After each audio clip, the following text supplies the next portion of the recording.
Let's get this rear brake cable and rear brake pedal installed on this CB160.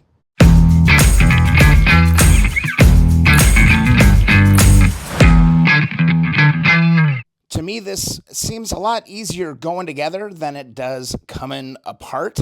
Just make sure you've got your rear brake cable, your rear brake pedal.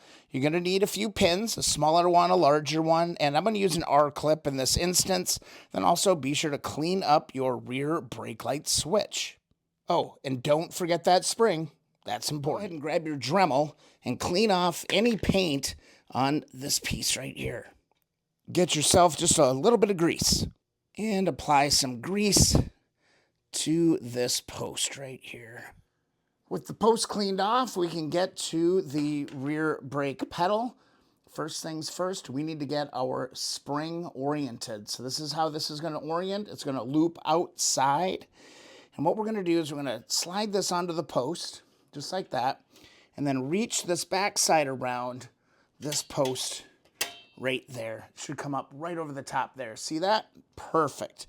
Now what we can do is we can grab our brake pedal and slide this on just like this. And then what we're going to do is we're going to grab the spring and get it underneath the actual pedal.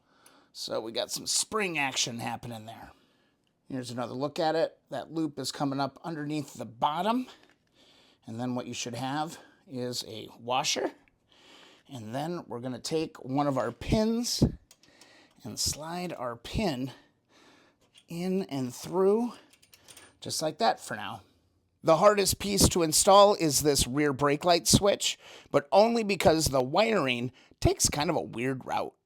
That routing of the wire is going to be hard to show you, but if you're looking at the bike like this, the wires are going to come up through here. You're going to end up feeding it through the top. All right, and what you're going to do is through the hole, down through the back of the swing arm bolt, and then you're going to rope it down underneath so it pops out right down here.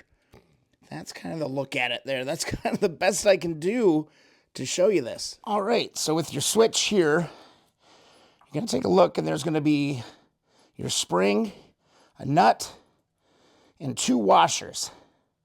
And then another nut. What you want to do is you want to separate your two washers and put a washer on either side of this clamp right here.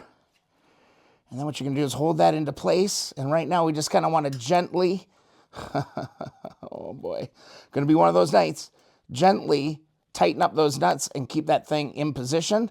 Just make sure you got a washer on either side. It should look just like that. And from here, grab your spring and hook that onto there just like that. Show you that real nice and close. Just kind of latches into the pedal. Should be oriented just like that. Now we can go ahead and grab our rear brake cable. Go take a look at this end of the cable and go ahead and remove this nut to expose the wire. Now you're just going to pull this kind of protectant back just a little bit, and we're going to slide this into the back, just like that. Now your next step is to go ahead and reveal your wire and slip this in on the notch on the wheel, just like that. Now just go ahead and tighten this up, or at least put it on for now. We'll be adjusting the brakes later, but for now, we don't want it going anywhere. Next, you're going to feed your cable in between the shock and the rear wheel. Just kind of let it kind of hang there for now. On the other end of the cable, go ahead and pull this back just a little bit. You just need a little bit. And then go to this piece here. And we're going to slip this on and push it down into that. Make sure you push that cover back up. And then all we're going to do is lift our brake pedal just a little bit. And we're going to push that piece onto there, just like that. You should end up with something that looks just like this. Just remember, it's on the inside of the shock, on the outside of the frame, and straight down into those connectors. Now, some of you might be screaming at your screen saying, Brian, what about the rear brake cable stay? Well, mine's pretty roached. This actually will get installed in here somewhere. I'm not even 100% sure, but I'm going to go search and see if I can find another one. but there is a stay that goes in this general area. Now let's just add our lockers. Remember, we've got our locking pin here that needs to get bent over, and then I'm going to use an R-clip on this one to secure the cable. And then back over on the rear where the cable connects, there's going to be a little pin to put in here as well. I'm going to go around and bend these over so they don't come out. This rear one here just goes in on the back side of the cable to ensure that it doesn't come off. With those pins in place, I can go ahead and start spinning my wheel and push it, and sure enough, I got myself a rear brake. There will be some adjustments to make once we get to the wiring. You can move the rear brake light switch up and down to make sure you get a good pressure on that, so that'll be pretty easy.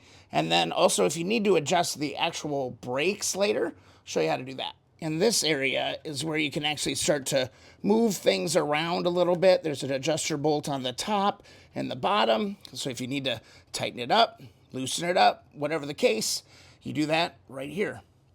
And that's really about it. Just don't forget those locking pins on everything as you're moving along here.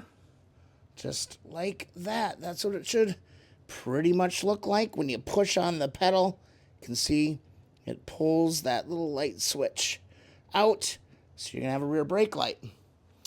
Boom. I hope this video was useful. If so, be sure to subscribe, hit that thumbs up button. We'll see you in the next video. Keep on wrenching, friends.